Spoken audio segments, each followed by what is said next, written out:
the conversation. It's the conversation. Y'all ready? Let's go. No filter, no restrictions. You about to get my opinion in its purest form. So my words, don't try to spin them. What I said is what I said. And what I said, I meant it. The gloves are off now when I'm coming out swinging. So engage in verbal combat, but you better be ready. Cause this here for me is light work, even if the topic's heavy. I'm ready for it all with no running from nothing. You just take the time to digest what I put in, no rushing. But time is moving, don't waste it. You want the real, come and face it. Come sit and talk to me if you want it straight without a chaser. And it might burn a little when you step on up to taste it. But it's nothing harsh, I promise. Just a little conversation.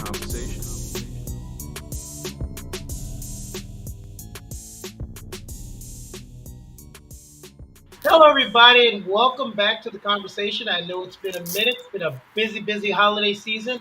I'm here with the host, Dave Hayes and Harold Ford, and we have back with us Professor Mark Jones. We're going to talk about a lot of episodes that we went over this year, talk about what we look forward to going in 2023, and just get some overall assessments on the political and government spectrum from this year. So, first of all, the first thing I would like to ask is anything jump out as an episode that you enjoyed talking about the most, Dave? Me?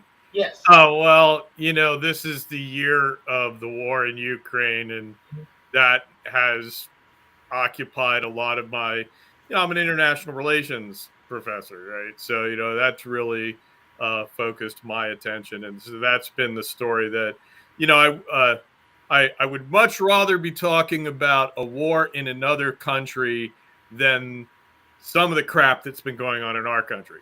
So, we're going to get into some of that crap in this episode. Mark, do you remember which episode you were on? I was on 2 or 3, but the one that stands out, and selfishly, I'm not sure what the topic was on this one. I think it was the role of government in our daily lives or something like that. But the one that stands out to me was the one I did from a cemetery. I was I was on the road. I'd been visiting my mom in Griffin, Georgia, and I was on the road back to North Carolina. And the only way to do it was to pull off on the side of the road. And I didn't know where I could go and get quiet, private. But I thought, what's more quiet and private than a cemetery? At some those small town churches in Monticello, Georgia, middle Georgia. And so I pulled off there and just stood up and did this show from a cemetery. So nobody bothered me there. Thankfully, no one bothered you there. I remember that one. I was like, Mark, are you in a cemetery? Yeah. Yes, I am. I was like, Yeah. okay, let's go. What about you, Harold? What's an episode that you enjoyed talking about the most? I think a lot of energy has been expended this past year, and I think it's going to also continue in the next year as well, where we're dealing with these issues that are more culture wars. CRT, the whole LGBTQ rights issues and things of that nature. And they've been interesting because, again, I love listening to other perspectives, even though, I have my own positions and things of that nature. And because they're becoming more of the focus as opposed to the real issues like, i.e. homelessness, like gun violence, like those things that are actually impacting us. We didn't even spend much time talking about inflation, which, was something that was concerning to voters. But, not much time was spent on talking to those issues that directly impacted, or not much discussion from our elected officials on those issues and how to resolve them. But I think, from your show standpoint, I was most engaged by those culture wars conversations that we had. Harold brings up a good point, Dave. A lot of people will say the things that we are always arguing about that happen in government are all distracting conversations from the other things that he's talking about.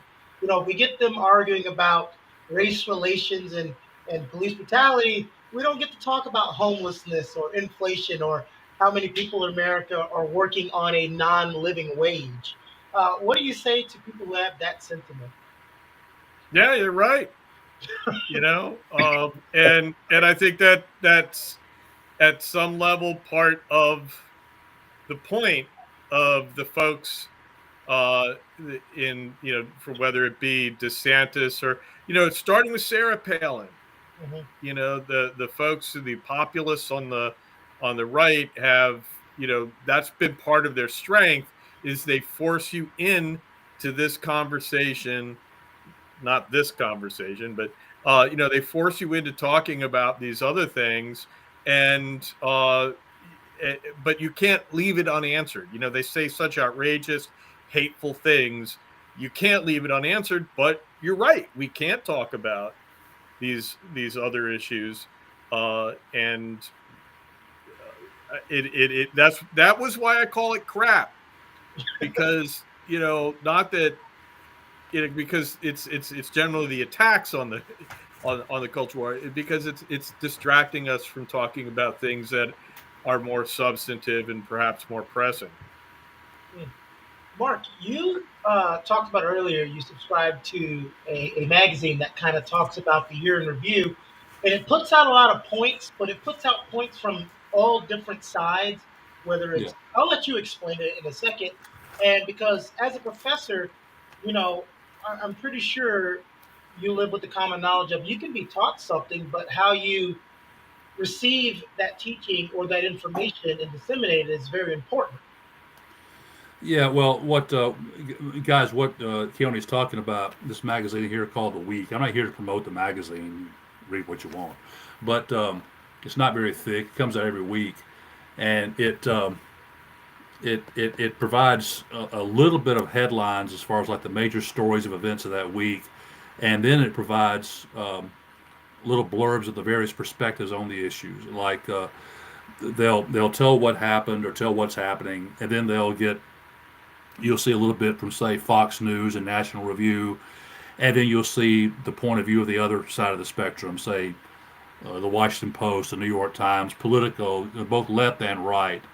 And what I find all too kind of unfortunate though is it's all too predictable what their stances are going to be. I mean, Yeah. you know what Fox is going to say, you know what National Review is going to say, although they're a tad nuanced. And you know what Politico is going to say. It's always going to be, nobody's going to abandon their party line, more or less. The left is going to stick with the left, and the right is going to stick with the right, no matter what. And that I kind of find unfortunate. I mean, the way I am, maybe I'm just confused, but I like to think I'm not really a diehard. In some ways, I'm a diehard conservative. I'm right of Attila the Hun. In some ways, I'm probably left of Karl Marx. I just like to think that I try to pick the side that I think is right, whether or not it falls on the liberal or conservative side. That's me. And of course, everybody thinks that, Mm. but Well, yeah, there are a lot of people that would like to say, "Well, I look down the middle," or "I yeah, like," but everything that comes out of their mouth afterwards, it's like, "No, you're leaning heavily towards this side," even yeah. though you're trying to say, "I look right down the And middle." I could be guilty of that, but I know I find myself sometimes though talking like a flaming liberal and sometimes talking like a diehard conservative. Yeah. Depends on the issue.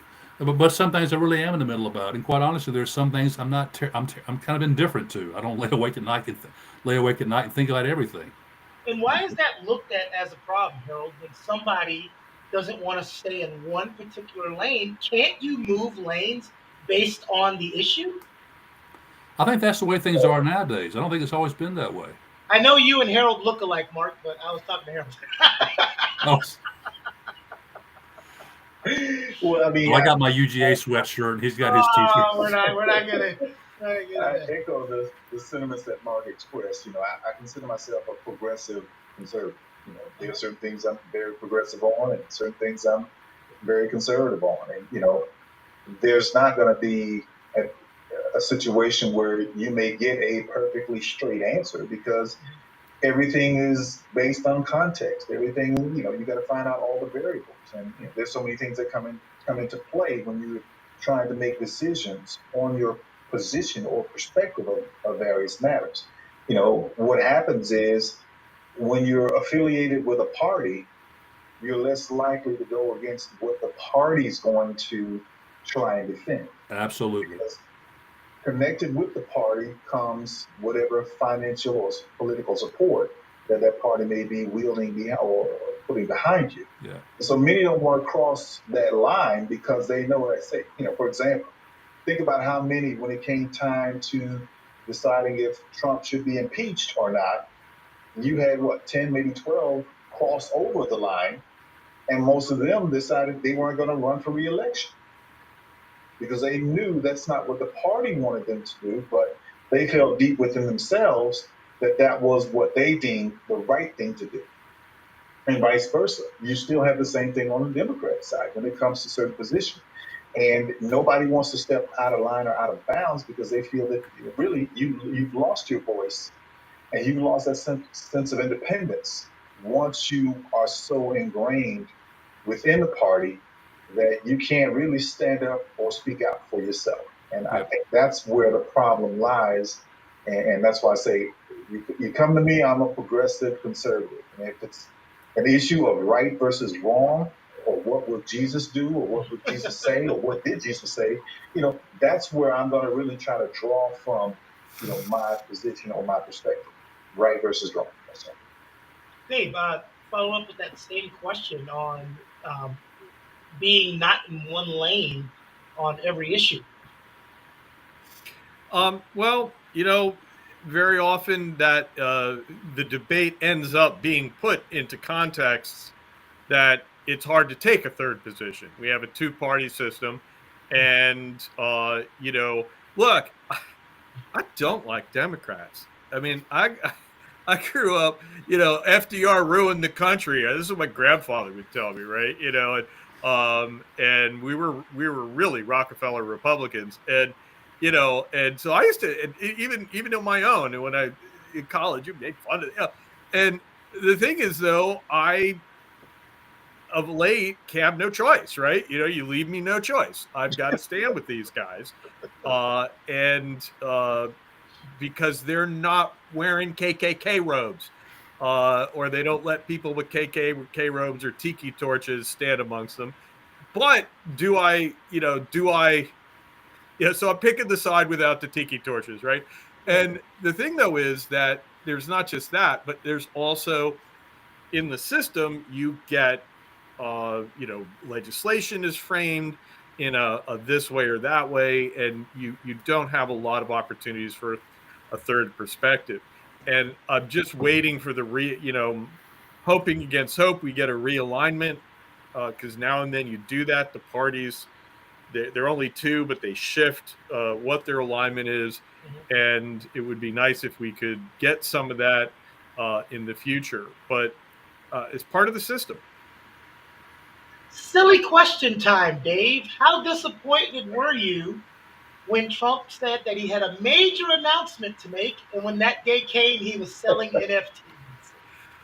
Oh, I was bored, and TikTok had a ball with that.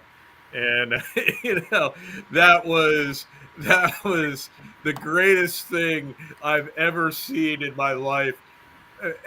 Just because it was so bad, and just his own supporters were so freaked out by it. And I think, though, that moment, you can feel it slipping away. You can feel Trump losing his grasp. He still has a lot of wherewithal, but that moment was just a certain, I think that'll be looked back at as along with the midterm, but I think that moment was really like, what, Whiskey Tango Foxtrot. Hey, who knows? If being at a bunch of Jeffrey Epstein parties don't get you canceled, what can? Mark, here's a question for you, Mr. UGA. Because the big thing in the news, especially towards the end of the year, was the whole Herschel Walker debacle. So since you got the UGA shirt on, I was going to start with Harold with this topic, but since you got the UGA shirt on, I'm going to start with you. I should. I'm an alum of 3 universities. I should have worn either my Georgia State or my Sam Houston State. You noticed that. Yeah. I was at UGA the same time Herschel Walker was there. I think I was my junior year or something like that when he came on campus. And of course, he was a big man on campus and was, by all accounts, back then a nice guy. I don't know. I've heard all sorts of mixed things about his student legacy since. I don't know what's true and what's not. But I think though that he was used somewhat as a Trump puppet, I suppose. But I also think there was a bit of undue condescension there as well. And of course, he was caught falsifying some stuff. But I think there was some undue condescension toward Herschel Walker. But I also think that he demonstrated he was not really ready for prime time when it came to politics. But on the other hand, I mean, you can't. You can, but you shouldn't be too dismissive of Trump faction. I've just come to the point where I don't believe he's electable anymore, and I think Republicans are distancing themselves from Trump, and what happened to Herschel Walker is part and parcel of that, because that was a Trump referendum, and it didn't go, it didn't fly. Well, I think that was the thing that happened when Trump was elected.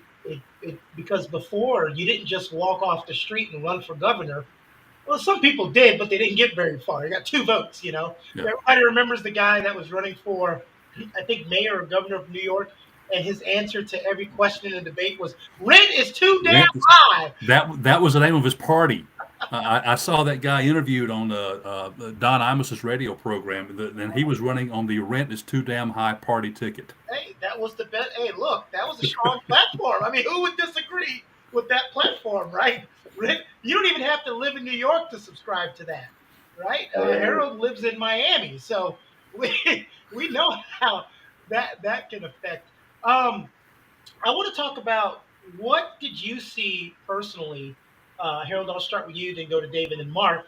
This year, that we'll take both sides. What did you see a change in the political spectrum for the better, and what did you see for the worse? I'd like to start with the worse and then end with the better. I would say, like I said, I'm a progressive conservative, but I would say probably Roe v. Wade.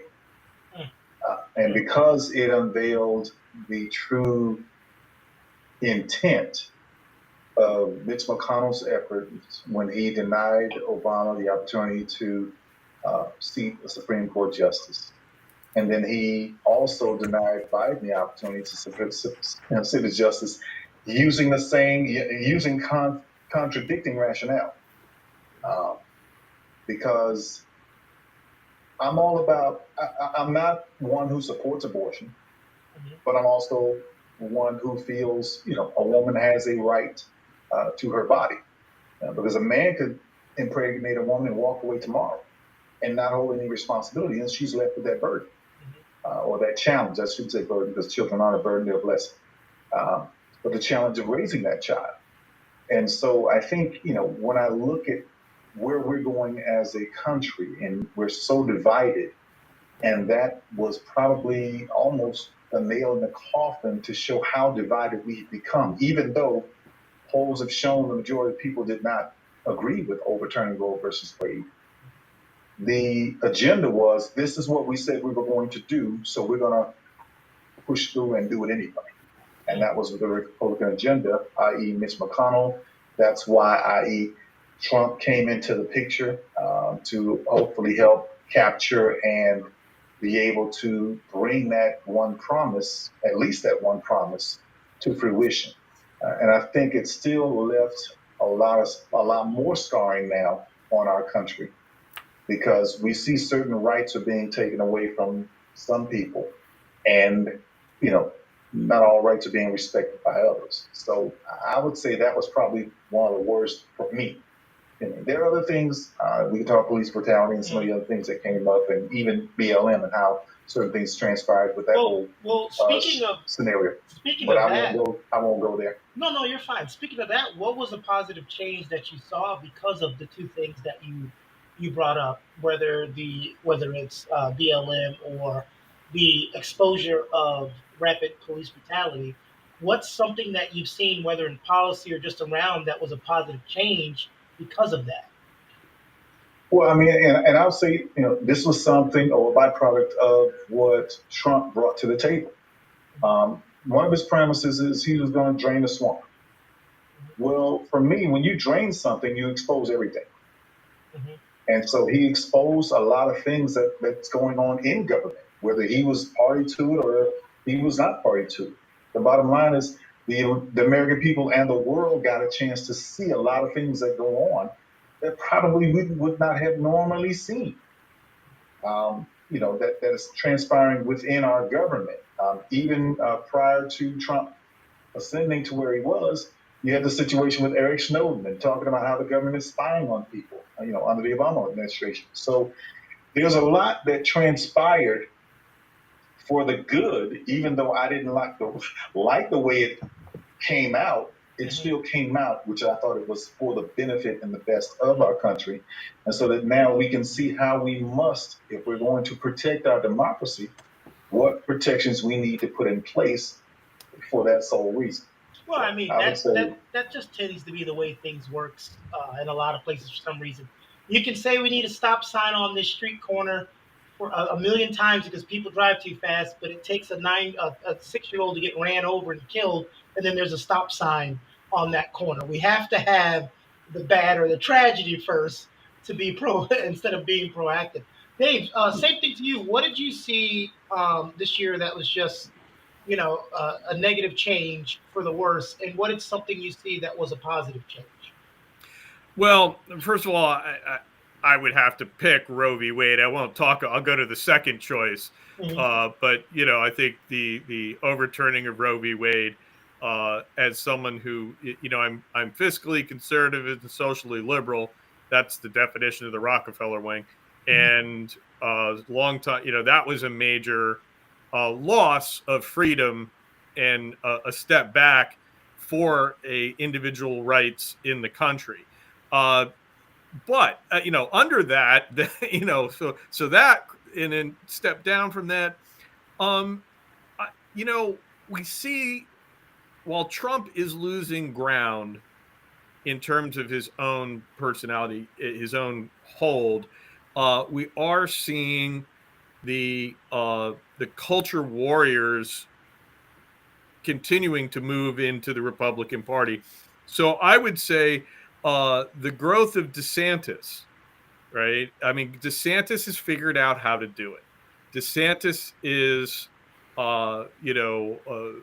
moved in, and we're seeing that there's still a lot of strength in that part of the movement, right? And I always said that, thank God Trump was as incompetent as he was, or democracy might have been in trouble, right? Other people out there, I won't go for historical analogies like you might think, we'll leave the fascists of the past in the past.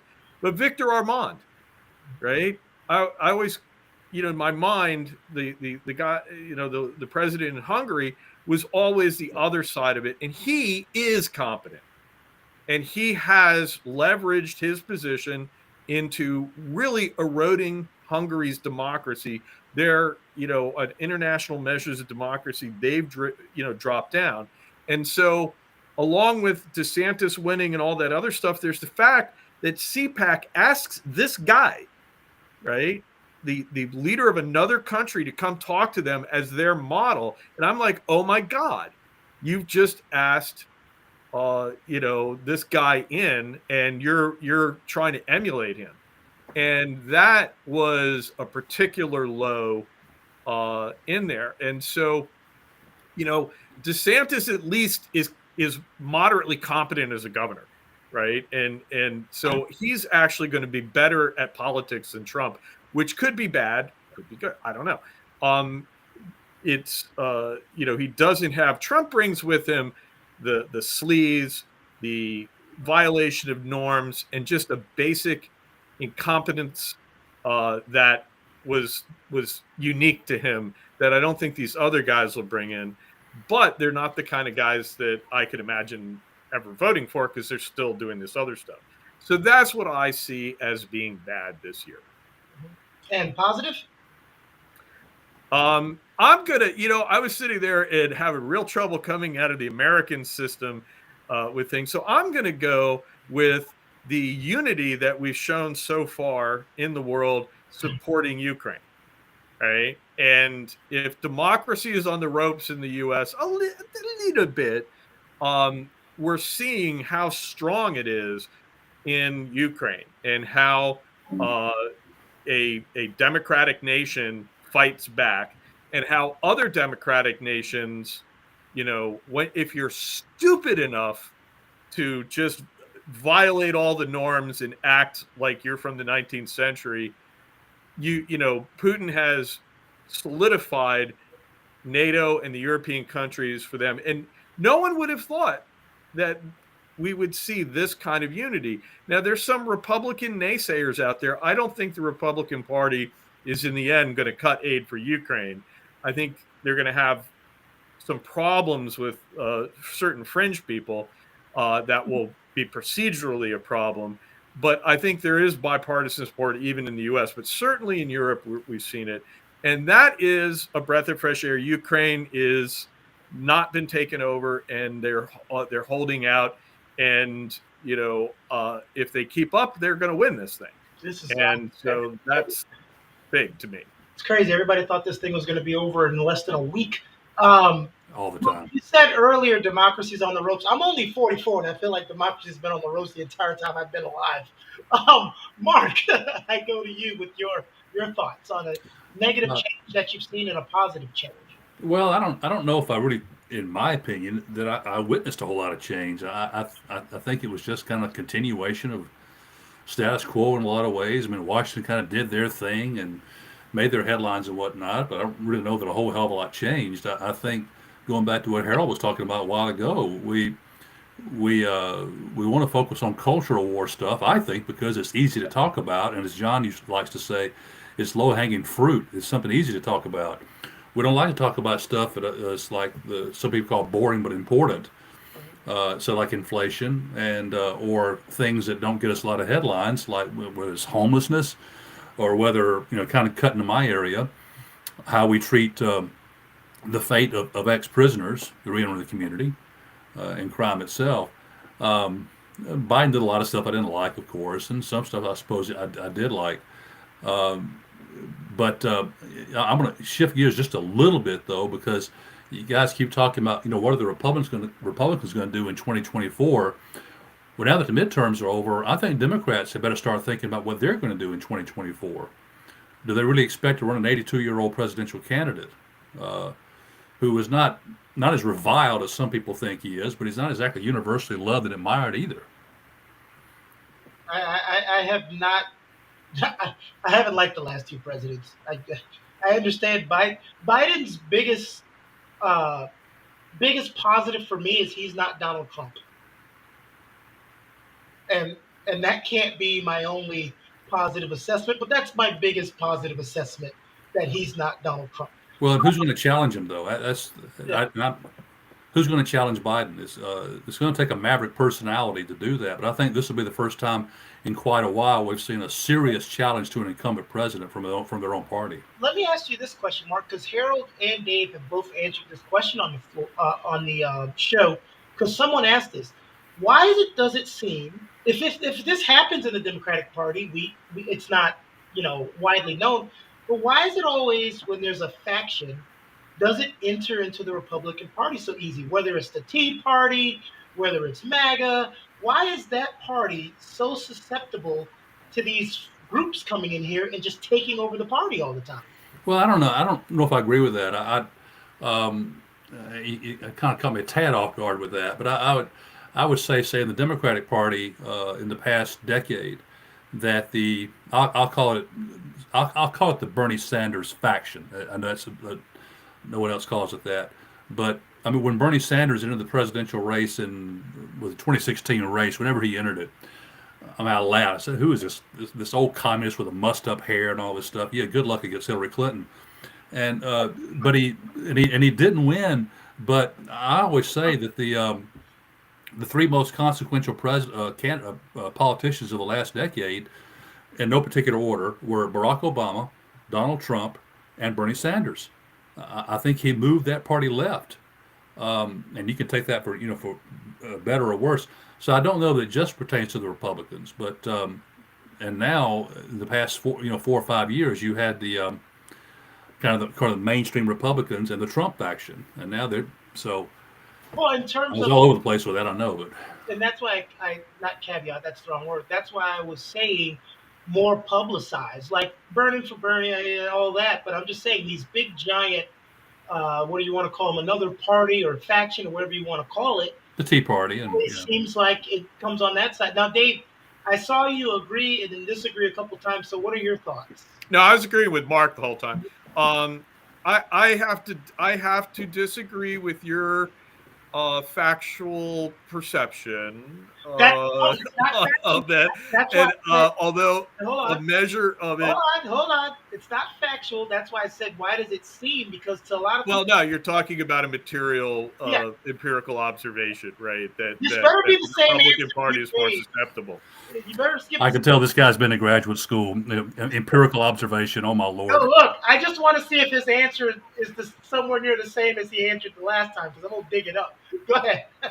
Okay, I would say that my perception of the Republican Party is that it has been much more successful at quelling factionalism up until recently, right? And that what you had was, and back in the day, right? If we look back, I remember when I was in college and I had a friend who was the young Democrat guy on campus, and he. This was when Mondale was running against Reagan, right? And so he's trying to run these campaign events and organize for Mondale, and he had this list that if he had any event, he had to have a representative from all of these groups on stage, and it was every single special interest or group that the Democratic Party was trying to be in. And he just was like, how do I get all of these people on stage? How do I do this? And he said, I'm working for a party that's trying to win the election with 30% of the vote. Was because, you add up all those people that, back then the country was much more, much less diverse than it is today. And throughout all that time in between, one thing I always notice about the Republicans, message discipline. They could, and Jon Stewart used to do a little thing where he would cut together clips from the Sunday shows where all the different Republicans had their faxed, because this was back when they had faxes, fax talking points, and they all were saying the same thing. So I always felt the Republican Party's great advantage over the Democrats was its ability of people to say, all right, we are going to toe the party line, whereas Democrats believe so passionately in their side or what point of view they represent, they would never let that take a back seat to the first thing. And so Republicans always had this pragmatism, this communication thing. And then there's Sarah Palin, right? And then there's the Tea Party. And that has moved away, right? And that broke apart.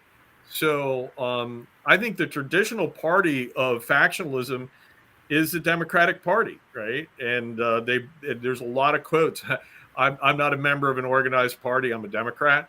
That's an old line from that. And so that would be my thing. Is I think if we look back, so we're out of Republicans lost their mojo, basically. They lost one of the biggest advantages they had. That was message, discipline, and organization. And they're now fractured and, having a lot of trouble. Where did that start? I think that starts with the Tea Party. That as you started getting grassroots, more hyper-national things. And I think Trump brought it out. He is both a symptom and a catalyst of that. And I'm going to point back to John McCain choosing Sarah Palin. I'm going back to Sarah Palin because she's the first in a line, followed by I forget her name, but we had a congresswoman who was very much like Palin. that from event. from Minnesota, Wisconsin. Yeah. She thought John Wayne was in her hometown. It was John Wayne Gacy. But she Bachman. Bachman, yeah. Yeah. And I remember reading about the House Majority Leader dealing with her, and not being able to control her, and kind of looking back and saying, this is where we started losing ground, because she would not accept that she needed to pay dues, that she couldn't immediately be on the House Ways and Means Committee. And you started losing the discipline of the party, that corporateness that they had. And I think it all comes in through there and accelerates with when they stopped saying when they started saying the quiet part out loud, right, with the Tea Party. Whoa! You just said a quote. Hold on, I didn't mean to cut you off, Dave, but it just sparked something from a conversation I had with Harold the other day when he quoted, what was it, Eisenhower? Harold, was it Eisenhower? Yes. When you said no. It It's Lyndon B. Johnson. No. Johnson. Was it? Lyndon Johnson. Yeah, it was Johnson. And you talked about saying the quiet part out loud. Kind of break that down, what that means for people who don't understand what that means, saying the quiet part out loud. You can kind of tell. Well, I trace it back to Nixon, and as a result of Lyndon B. Johnson having the civil rights movement and kind of alienating the boll weevils, the Southern Democrats.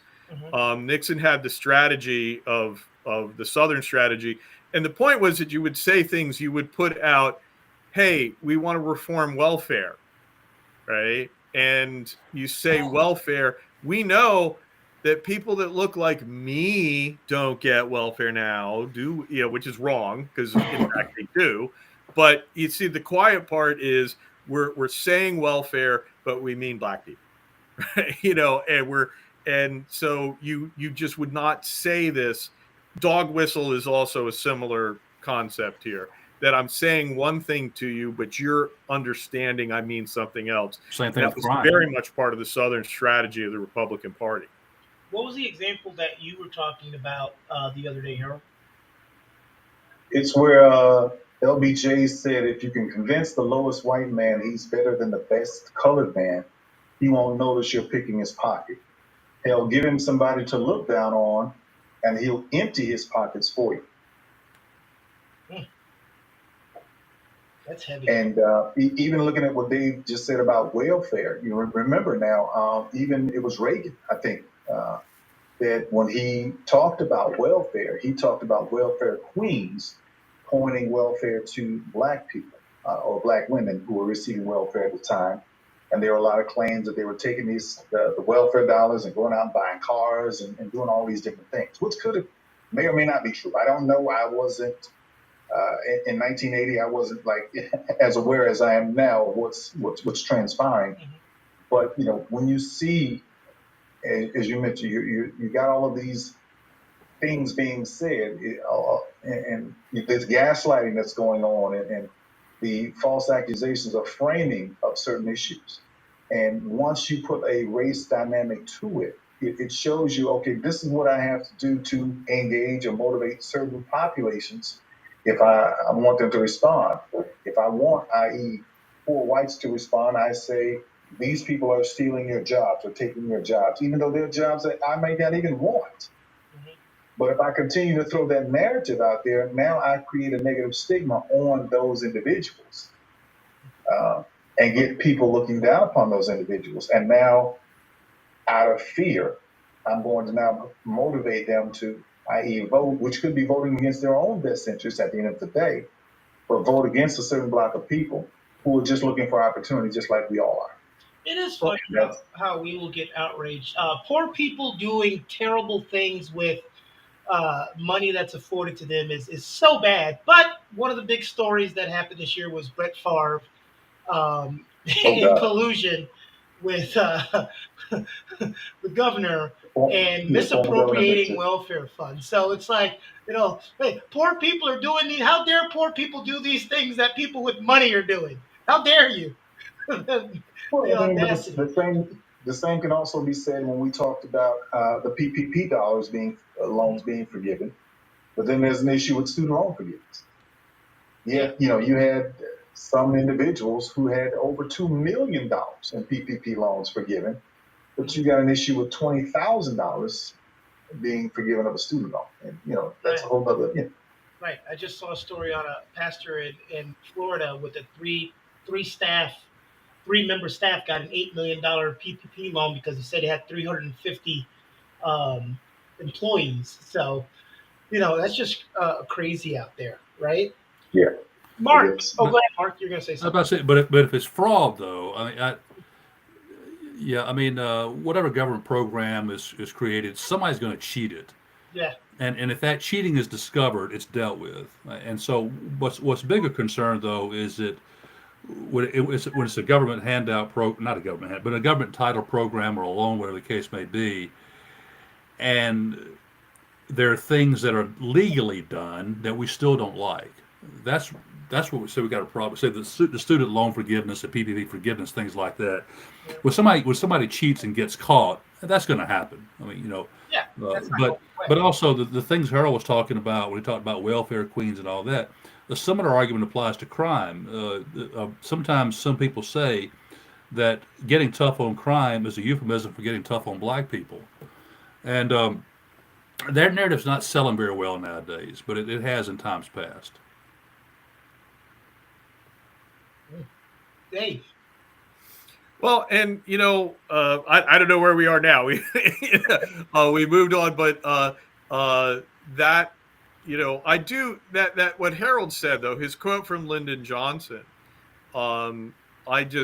that's very interesting because this is more historical, but in terms of they released the prequel to Kill a Mockingbird and Go Set a Watchman. And what Harold was talking about, Lyndon Johnson saying, was almost exactly the point, or one of the arguments in that book, was that Atticus Finch goes to a Klan meeting, and everyone's freaking out because it's Atticus frickin' Finch, and his concern was how the civil rights movement was going to upset the South because it would, no matter how poor you were as a white man, you were better off, right? And without that hierarchy, what happens?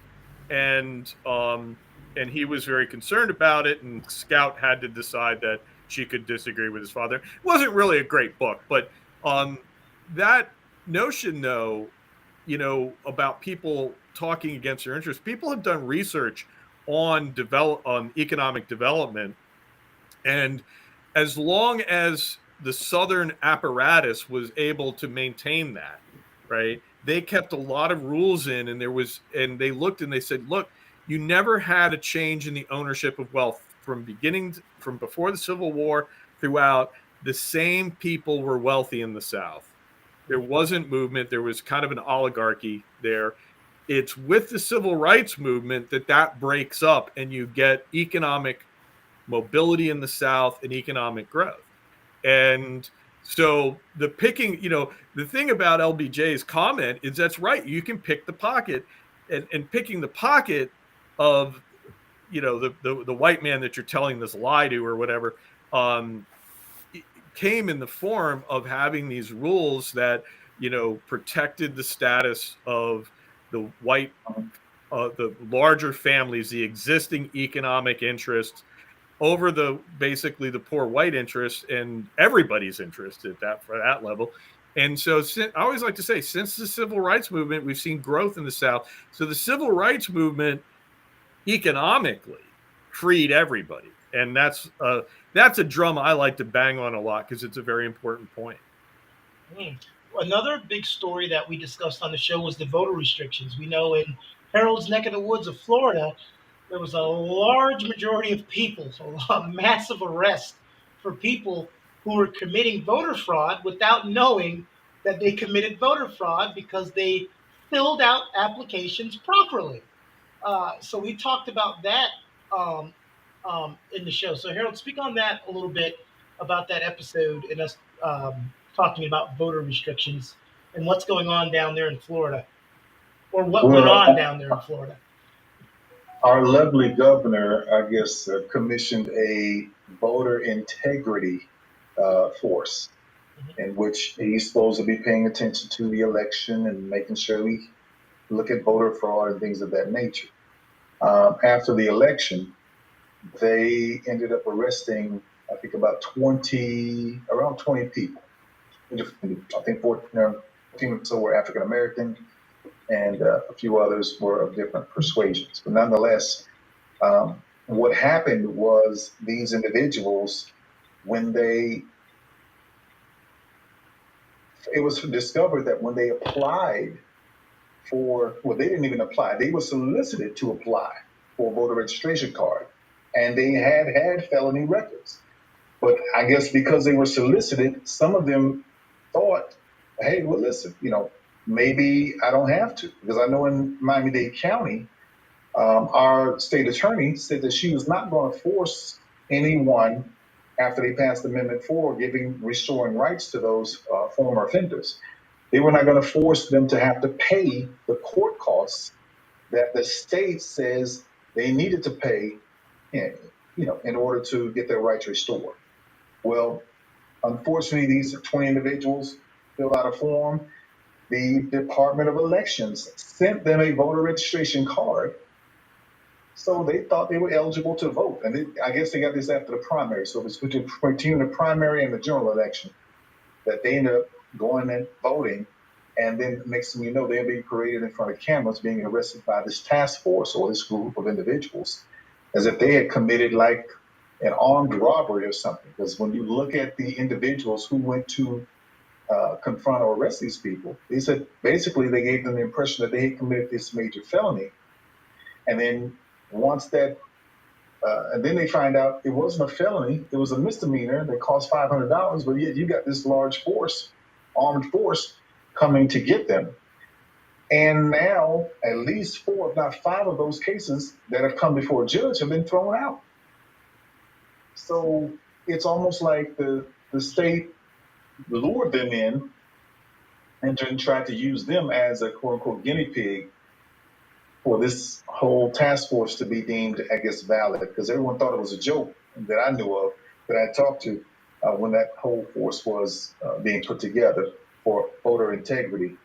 And now the governor's wasting a lot of Florida taxpayer dollars behind this stunt, the same way he's doing with sending migrants to other places in the country that aren't even coming across our borders, because we're not a border state. So it's a whole lot going on in Florida, dealing with not just elections, but immigration issues as well. But I don't want to lie. I don't love my governor. I don't hate him, but I don't love the antics that he's doing and the cultural wars that he's playing. That's an update on Harold's views down there in Florida. So we're going to go to Dave because he's our subject matter expert on Ukraine. So Dave, where we're at this last speck of the year, go ahead. And John, if I may, I'm sorry to interrupt. No, you're fine. I know you got it. I got to sign off. Guys, it's been great interacting again. Hopefully we can do this again very soon. And be safe this holiday and enjoy your new year. Enjoy yours too. Be safe out there. Take care. God bless, guys. Bye. So, okay, where we are with Ukraine, because I'm just shocked. Okay, I'm always on the right now.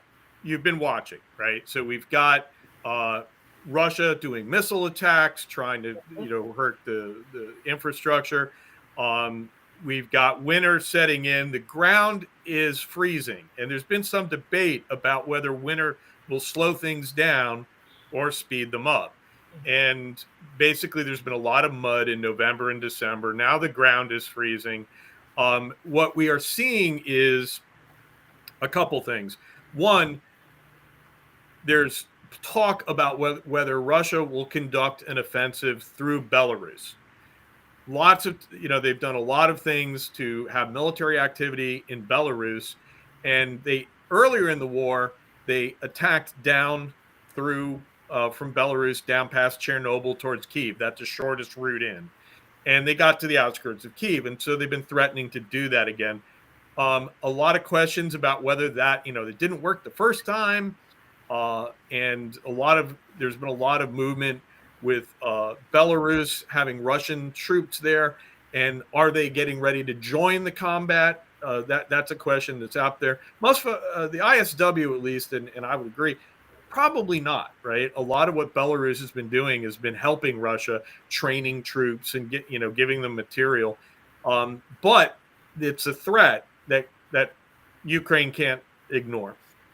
Meanwhile, there's in the east of the country, you've got the fighting around Bakhmut, right? This has been the Russian center of their focus since September. And they have been banging on the front door of Bakhmut, which is in Donetsk province. It's the part of Donetsk they haven't taken yet.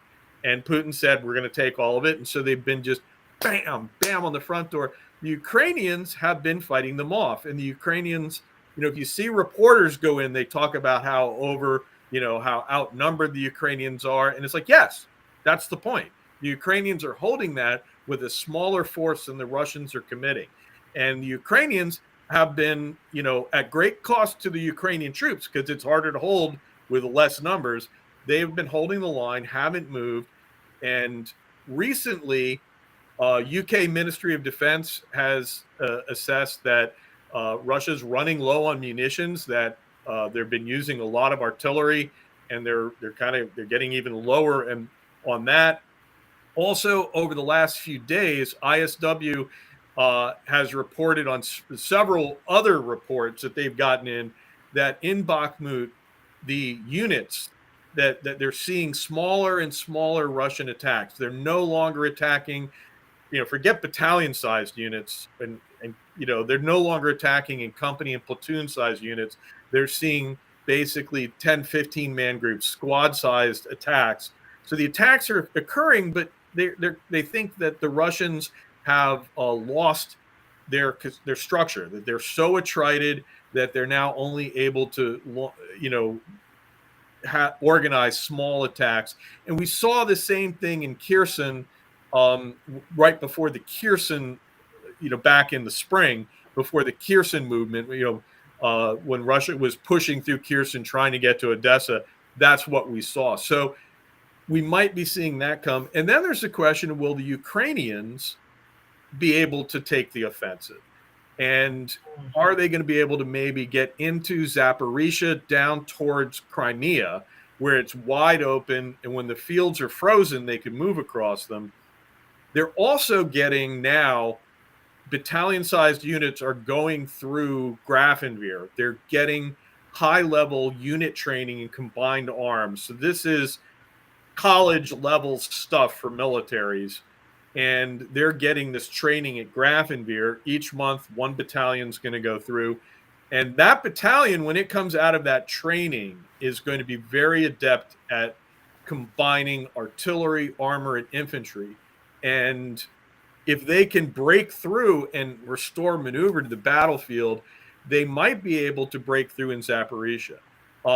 Meanwhile, though, along in Luhansk to the north of Bakhmut and Donetsk, lots of fighting on the line, the Kreminna-Svatov line, which goes up to Russia. And all of this would be better with a map, but there's just been mad fighting. Throw me under the bus. Go ahead. Mad fighting going on there. And so we're waiting to see who's going to take the offensive.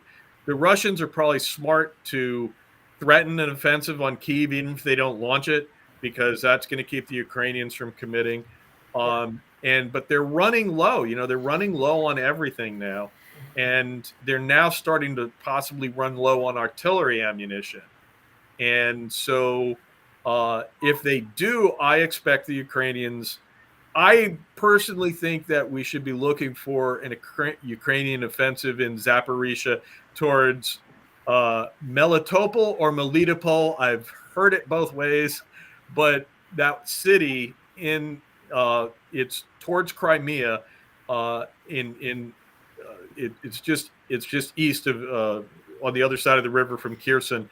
That area, that city is the center of everything in the Russian area. If they get that, they can break the land bridge and they can really start unraveling a lot of what the Russians have done.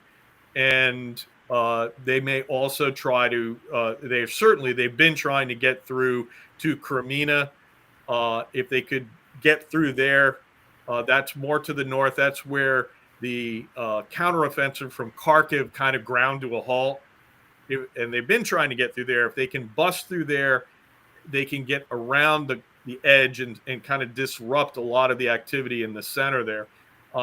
But right now, we're waiting to see who's going to launch the offensive and what's going to happen. But this slowing down in Bakhmut, if that's happening, that is going to be very significant, because for months, that has been the Russian focus. And it looks like, and that's where Wagner Group is. And, so if that crumbles, if that fails and stalls, that will be a significant failure for Russia. Dave, let me ask a question from you. I just have one thing. Do you think there's any hope or any prospect of Putin being removed from office, or is he firmly entrenched? He is, but he's doing things that are not consistent with this. I just watch. He's letting his buddy Yevgeny Prigozhin build up this base, and he's brought these mill bloggers in, and they're helping him out in terms of harnessing this ultra nationalist thing. But Prigozhin, I just watch him, and he is constantly building up a base, building up an independent existence. And I'm like, how do you let that happen, right? This is a big danger to you. Now, Putin probably figures that whenever he wants, he can get rid of Prigozhin, and if Prigozhin fails, he might be happy with that. But you see this. On the other hand, he looks like he's about to make a move on the oligarchs, right? So in some ways, this war has not been a disaster for Putin's control of the country. It has allowed him, and I think that's a major motivation for conducting it in the first place, right? There was an international side to it, but a domestic side. Hey, get rid of all the free press in the country. Don't have to worry about that. Make it a crime to insult the military, which you are conveniently the commander of. A lot of people fled the country. Good riddance to them. They're just problem children. Now he's tightened up control over the economy with, under the guise of directing people to do, directing businesses to make defense contracts. And now he's laying the groundwork for, saying the oligarchs are unpatriotic. And also, I think he's laying the groundwork for seizing the assets of any of these remaining oligarchs who are independent of him, right? And he's had them ever since he put Khodorkovsky in jail years ago. He fired a shot across the bow of all the oligarchs. It looks like he may be coming for them, and he might seize their wealth and then redistribute that to his droogs, his little droogies there. And that is textbook how you stay in power. And so he can fail. The thing about a dictator, they can lose a war and they will rewrite history to say they won it. I'd always like to point out that Yasser Arafat was killed at a parade during a parade celebrating his victory against Israel. Right. And now, because it was Al Qaeda that killed him, but that was the point. They were celebrating because they were rewriting this thing as a great victory. But Putin, is that oligarch move might be coming. That'll be a big. But at any point, I think he is on the ragged edge. He is playing with fire, and he can go. But when I look at people, I look at if Yevgeny Prigozhin is not in jail or dead by the end of the year, I'll be very surprised. He's the guy I see raising to challenge Putin, and Putin will have to slap him down. Now, could there be a coup and a counter coup? That's always in the works, I think. But it's hard to say. And those are tend to be unexpected and necessarily unanticipated events. But so that's what we got going on. Is Russia getting any aid or help from some unknown sources?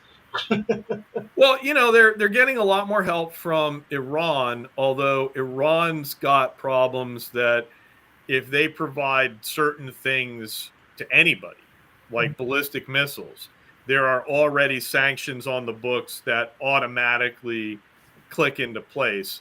And Iran has got its own problems right now with these protests over Masha Amini and just in general. And so whether they are going to be interested in having sanctions against them, there may be a limit to how far they go. Yeah. So they certainly aren't getting, I think a big question will be whether Zelensky can enlist Modi, the Indian prime minister. India is the nation. It's a democracy. We would have hoped it would be more on our side in this. They've been neutral in it, and they are not happy with what he's doing, but they've been, they have a long relationship with Russia, so they've been allies, and they're very reluctant to sever that bond. And so if Zelensky's trying to get them on their side to push for some kind of peace process based on Zelensky's points, which are not acceptable to Putin. Putin, by the way, he said he was willing to negotiate recently. That was kind of a wishful thinking in interpreting what he said, because he was mainly talking to the West. And his foreign minister the next day reiterated their points that if you want to talk about peace, you have to accept that they've annexed all of these territories, and you have to accept the demilitarization of Ukraine and its denazification, which are all the original maximalist goals. And that's a term that gets used a lot, that Putin is pursuing maximalist goals that he can't ever achieve. He can never achieve them militarily. And so he hasn't opened up a negotiating. However, there is some idea that he's trying to put pressure out there to get pre-concessions and dangle things out. So he may be playing a cagey game there. But there hasn't been much movement on that side. Here's one more question. I didn't mean to turn it into the Ukraine now, but you're such a subject matter expert. I like to get off. I learned more. It's all there. It's ready to come out. I learned more from you and watching your videos on Ukraine than I do from watching the news. So, are you either surprised at China's involvement or lack of involvement in this? Because when this started, a lot of people were questioning, will China have a role in this? China's being China. China has a position here that they say, they're going to say, hey, the West, you don't understand. You actually triggered this. And they're not wrong in the sense that when the U.S. and NATO wanted Ukraine to join, so they wanted Ukraine to join, but didn't let Ukraine join, there's a twist of truth in that yeah, you created a threatening situation for Russia. I don't think Russia was really threatened, but it was not good. Their other thing, though, is to be big on sovereignty, right? And so they've been rejecting the idea that other nations need to get involved, and they reject the idea that other nations should be sanctioned for participation. They're kind of against this activism in the international system to take a side, because the international system is definitely siding with Ukraine, right? And so they're kind of like, no. And but I don't, I think they're looking at Russia like, what the hell, and you've gotten us into this, and we're not on board, and now you're talking nukes. I mean, yeah. So, but it to my mind, it seems very consistent with what China does around the world. All right. Well, Mark, I thank you for coming on the show, Mark, being a constant guest on here. Dave, thank you for your time. Harold, thank you for the time that you had today. Great show ending out the year. We have so many things planned for the next year. You'll get to see the bunch of people on here that are way smarter than me, and I get to ask them dumb questions. We'll continue that trend here on The Conversation. And like Dave always says, you don't have to argue. You don't have to debate and yell and scream at each other. Sometimes all you have to do is just have a conversation like a couple of decent adults. The best thing he's ever said to me. Y'all enjoy. Have a happy new year, and we'll see you next year. Take care, everyone.